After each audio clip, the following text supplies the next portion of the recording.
왜 하필 저한테만 이런 일이 생기는 걸까요? 새벽 2시 잠 못 이루는 밤. 천장만 바라보며 같은 질문을 수없이 되풀이합니다.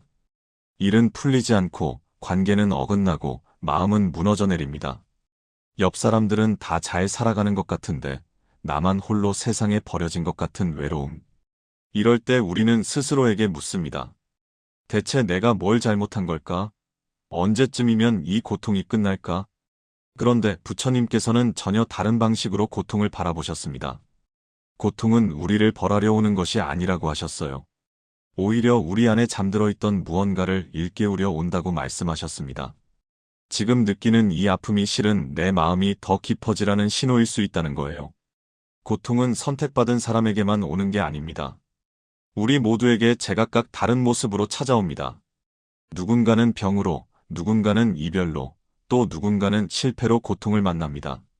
중요한 건 고통 그 자체가 아니라 그 고통을 어떻게 대하느냐입니다. 도망치려 할수록 고통은 우리를 더 세게 붙잡습니다.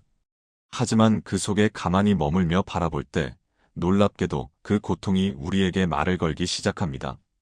젊은 시절 부처님께서도 극심한 고통 속에 계셨습니다. 숲속에서 하루 한 톨의 곡식만 먹으며 몸을 혹사하셨어요.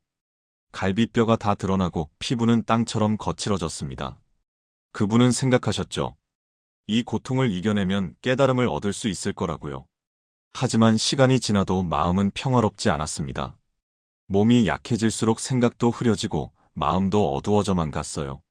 어느 날 그분은 강가에 쓰러져 있었습니다. 그때 지나가던 수자타라는 여인이 따뜻한 우유죽을 건넸습니다. 부처님은 망설이셨어요. 이걸 받으면 내 수행이 무너지는 건 아닐까? 하지만 그 순간 마음속에서 조용한 깨달음이 일어났습니다. 고통을 없애려는 마음 자체가 또 다른 집착은 아닐까? 그분은 조용히 그릇을 받으셨습니다. 따뜻한 죽이 목을 타고 내려가는 순간 부처님의 마음에 처음으로 고요함이 찾아왔습니다. 고통과 싸우는 걸 멈추자 비로소 평화가 왔던 거예요. 며칠 뒤 보리수나무 아래 앉으신 부처님은 다시는 고통을 없애려 애쓰지 않으셨습니다. 그저 고통을 있는 그대로 바라보셨어요. 그때 놀라운 일이 일어났습니다. 고통이 사라진 게 아니라 고통을 보는 눈이 완전히 달라진 거예요. 훗날 부처님께서는 제자들에게 이렇게 말씀하셨습니다. 고통을 없애려 하지 마라. 고통 속에서 너 자신을 보라. 그때 너는 고통의 노예가 아니라 고통의 제자가 된다. 이 말씀은 우리가 흔히 생각하는 것과 많이 다릅니다. 우리는 힘든 일이 생기면 빨리 해결하려 하고 원인을 찾아 제거하려 하죠. 하지만 부처님은 다른 길을 보여주셨어요. 고통을 밀어내지 말고 그것이 나에게 무엇을 말하려는지 들어보라고 하신 겁니다. 경전에는 이런 구절이 있습니다. 고통을 멀리하면 지혜도 멀어진다. 괴로움을 피할수록 마음의 성장도 멈춘다는 뜻이에요. 또 다른 가르침에서는 불 속을 지나야 금이 빛난다고 했습니다. 고통을 겪지 않은 마음은 아직 단단해지지 않았다는 거죠. 그러니까 고통은 우리를 괴롭히는 게 아닙니다. 삶이 우리에게 던지는 질문입니다. 이 상황에서도 당신은 어떤 마음을 선택하겠느냐고 묻는 거예요. 지금 겪는 아픔이 아무 이유 없이 찾아온 것처럼 느껴져도 그 속에는 반드시 배우라는 뜻이 숨어 있습니다. 그럼 고통 속에서 우리는 구체적으로 무엇을 배울 수 있을까요? 먼저 우리 자신의 집착을 보게 됩니다. 불교에서 말하는 집착이란 무언가를 꼭 붙잡으려는 마음을 뜻해요. 건강해야 한다, 성공해야 한다, 사랑받아야 한다는 생각들이 모두 집착입니다. 이런 집착이 강할수록 그것을 잃을까봐 두려워지고 실제로 잃었을 때는 더 큰 고통을 느끼게 되죠. 예를 들어 볼게요. 퇴직 후 갑자기 빈 시간이 생겼을 때 우리는 무척 힘들어합니다. 왜 그럴까요? 직장인이라는 정체성에 집착했기 때문이에요. 혹은 건강검진에서 이상 소견이 나왔을 때 극심한 불안을 느낍니다. 완벽한 건강에 대한 집착 때문이죠. 자녀가 내 뜻대로 살지 않을 때 마음이 아픈 것도 마찬가지입니다.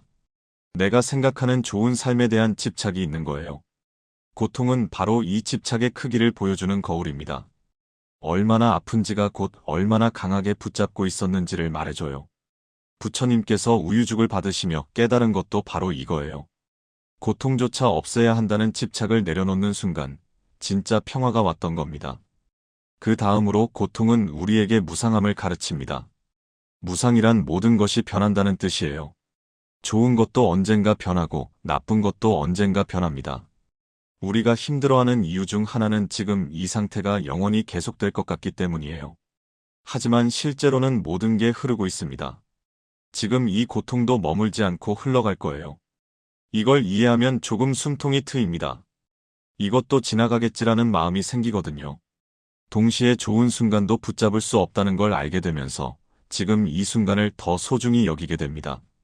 변한다는 건 슬픈 일이 아니라 그냥 삶의 모습이에요. 또한 고통을 통해 우리는 진짜 자비가 뭔지 배웁니다. 자비란 모든 존재를 향한 따뜻한 마음을 말해요. 내가 아파봤기 때문에 남의 아픔도 이해할 수 있게 되는 거죠. 이별을 겪어본 사람은 이별의 아픔을 아는 사람에게 진심 어린 위로를 건넬 수 있습니다. 실패를 맛본 사람은 실패한 이의 마음을 헤아릴 수 있어요. 잠시 생각해 보세요. 당신이 지금까지 겪은 고통들이 당신을 어떻게 변화시켰나요? 더 단단해지지 않았나요? 더 깊어지지 않았나요? 예전에는 이해하지 못했던 사람들의 마음을 이제는 알게 되지 않았나요? 이제 부처님의 또 다른 가르침을 함께 살펴봅시다. 어느 날 한 젊은 어머니가 부처님을 찾아왔습니다. 그녀의 품에는 숨을 거둔 아기가 안겨 있었어요. 눈은 퉁퉁 붓고 머리는 흐트러진 채 그녀는 사람들에게 매달렸습니다. 제발 누가 내 아이를 살려주세요. 하지만 아무도 도울 수 없었죠. 그때 누군가 말했습니다. 부처님께 가보세요. 그분이라면 도와주실지도 몰라요. 여인은 부처님 앞에 무릎을 꿇었습니다. 부처님, 제 아이를 살려주세요. 당신이 자비로우시다면 이 아이에게 다시 숨을 불어넣어 주세요. 부처님은 그녀를 조용히 바라보시며 말씀하셨습니다. 죽은 사람이 한 명도 없는 집에서 겨자씨를 가져오면 내가 그 아이를 살려주겠다. 여인은 눈물을 닦고 마을을 돌아다니기 시작했습니다. 한 집 한 집 문을 두드리며 물었어요. 이 집에는 돌아가신 분이 안 계신가요? 그런데 놀랍게도 단 한 집도 죽음을 겪지 않은 곳이 없었습니다. 우리 할아버지가 작년에 돌아가셨어요. 우리도 아들을 잃었답니다. 우리 어머니가 얼마 전에 세상을 떠나셨죠. 수십 개의 집을 돌고 난 뒤 여인은 깨달았습니다. 세상에 슬픔을 겪지 않은 사람은 단 한 명도 없구나. 저녁이 되어 그녀는 부처님께 돌아왔습니다. 아기를 품에 안은 채 조용히 말했어요. 부처님, 이제 알겠습니다. 이 슬픔은 저만의 것이 아니었습니다. 부처님은 고개를 끄덕이며 말씀하셨습니다. 그대는 이제 고통을 벗어났구나. 고통이 사라진 것이 아니라 고통을 함께 볼 줄 아는 눈을 얻었다. 이 이야기가 우리에게 전하는 두 번째 가르침이 있습니다. 고통을 나만의 짐으로 여기지 말라는 거예요. 우리는 아플 때마다 왜 하필 나만? 이라고 생각하지만 사실 고통은 모든 사람이 겪는 보편적인 경험입니다. 경전에는 이런 말씀이 있어요. 눈에 보이는 모든 존재는 슬픔을 안고 있다. 그러나 깨달은 이는 슬픔 속에서 연민을 배운다. 내 고통만 바라보면 세상이 너무 차갑게 느껴집니다. 하지만 모두가 각자의 아픔을 품고 산다는 걸 알게 되면 그 순간 우리는 혼자가 아니에요. 누군가의 눈물 속에서 내 아픔을 보고 내 아픔 속에서 다른 이의 삶을 이해하게 됩니다. 키사 고탐이라는 그 여인에게 부처님이 겨자씨를 구하라고 하신 이유는 기적을 일으키려는 게 아니었어요. 그녀가 직접 마을을 돌며 모두가 같은 슬픔 위에 서 있다는 걸 깨닫게 하려는 거였죠. 그 깨달음의 순간 그녀의 눈물이 멈췄습니다. 아기의 죽음을 잊은 게 아니라 그 고통을 품고 살아갈 힘을 얻은 겁니다. 이 두 가지 가르침을 우리 삶에 어떻게 적용할 수 있을까요? 구체적인 상황들을 함께 살펴봅시다. 먼저 가족관계의 갈등입니다. 성인이 된 자녀와 의견이 맞지 않아 마음이 아플 때가 있죠. 내가 이렇게 키웠는데 왜 내 말을 안 듣지? 이럴 때 고통은 우리에게 말합니다. 당신은 자녀를 당신의 연장선으로 보려는 집착을 갖고 있다고요. 모든 존재는 변한다는 무상의 가르침을 떠올려 보세요. 자녀도 변하고 성장합니다. 당신의 기대에 머물지 않아요. 그 사실을 받아들이면 관계가 숨을 쉬기 시작합니다. 다음은 노화와 건강에 대한 불안입니다. 거울을 볼 때마다 늘어난 주름이 보이고 예전처럼 몸이 움직여주지 않을 때 우리는 두려워집니다. 하지만 이것도 모든 사람이 겪는 보편적 경험이에요. 젊음에 대한 집착을 내려놓고 지금 이 몸으로 할 수 있는 것에 감사할 수 있다면 평화가 찾아옵니다. 늙는다는 건 실패가 아니라 삶이 우리를 통해 흘러가는 자연스러운 모습입니다. 또 상실과 이별의 아픔도 있습니다. 오랜 친구가 떠나가거나 평생 함께한 배우자를 먼저 보내는 일. 이런 슬픔 앞에서 우리는 무너집니다. 하지만 부처님 말씀처럼 겨자씨를 구하러 다닌 여인처럼 우리도 주변을 돌아보면 모두가 비슷한 상실을 겪었다는 걸 알게 돼요. 그 깨달음이 슬픔을 없애지는 않지만 혼자가 아니라는 위로를 줍니다. 일상의 불안과 걱정도 마찬가지입니다. 노후 자금은 충분할까? 건강은 괜찮을까?